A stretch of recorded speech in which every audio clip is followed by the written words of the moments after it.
Dan saya senang karena beliau memikirkan tentang UMKM itu jangan hanya urus sembako, urus kerupuk gitu.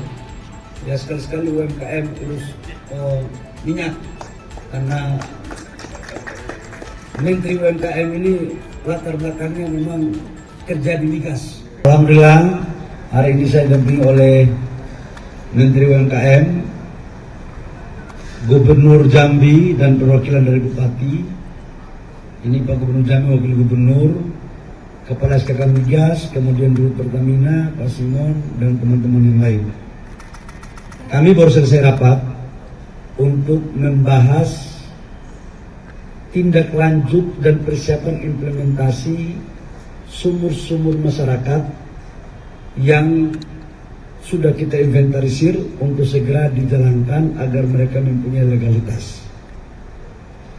Saya sampaikan bahwa pertama, program ini adalah merupakan program pro rakyat yang diperintahkan oleh Bapak Presiden.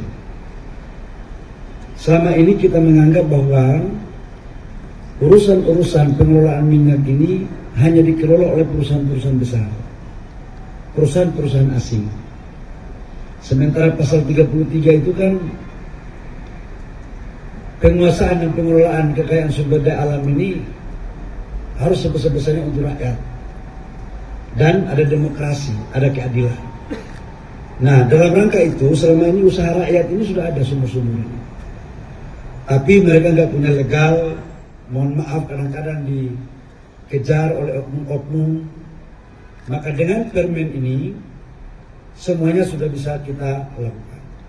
Cara kerjanya adalah Dirjen saya dan SKK Migas sudah menginventarisir polanya dari bawah, dari Bupati Wali Kota ke Gubernur. Sudah menginventarisir kurang lebih sekitar 45.000 potensi sumur yang selama ini dikelola oleh rakyat. Ini kita serahkan kepada rakyat, kepada daerah lewat koperasi, UMKM, dan BUMD.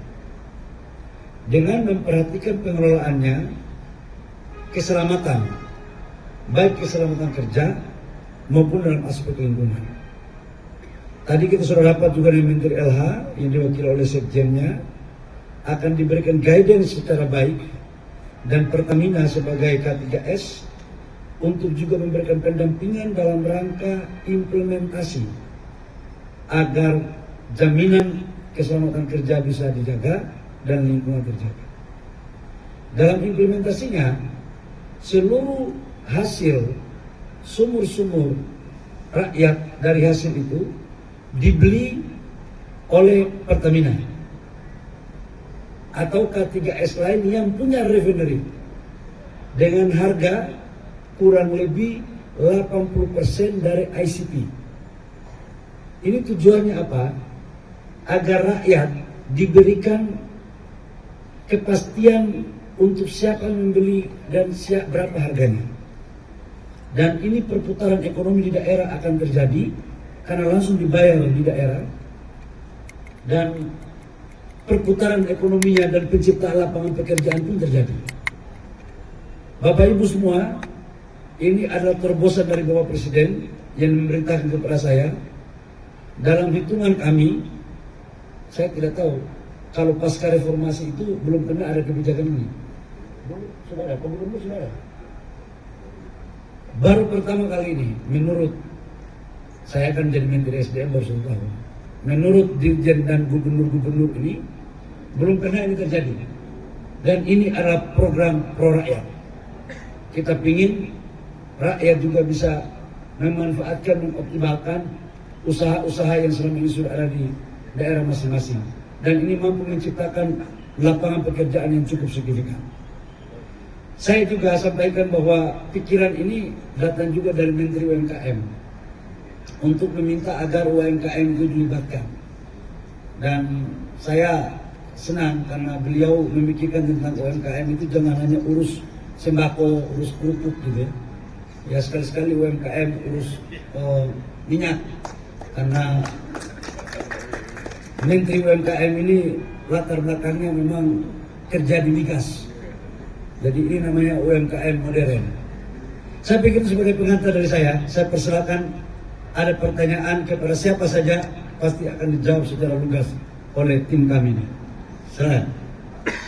Berarti ini boleh ditegaskan diwajibkan seperti itu nantinya, dan ketika saya tidak ada yang langsung berhubungan dengan operasi UMKM untuk bisa menyerap minyak. Selama dia di wilayah kerjanya dan dia punya refinery, nggak ada masalah. Jadi tidak mesti di Pertamina, tapi selama K3S-nya itu punya refinery, karena kan dia harus jual dan kemudian dikelola. Jangan lagi ada isu bahwa ini satu pintu beli Pertamina. Ya. Soalnya kan sekarang saya takut sekali, tangan saya aja bisa jadi viral, karena apalagi omongan. Jadi yang sudah berkontrak Pertamina dan UMKM sudah bisa jalan langsung Pak ya sekarang itu? Langsung bisa jalan. Jadi dari sini, karena UMKM-nya pun, koperasinya pun, kemudian BUMD-nya pun direkomendasikan oleh kepala daerah. Bukan ditunjuk serta-merta dari pusat. Supaya dipastikan tidak boleh UMKM Jakarta, tidak boleh koperasi Jakarta. Kita ingin menjadikan orang daerah menjadi tuan di negerinya sendiri. Jadi biarkan orang daerah sendiri yang mengurus. Itu ya.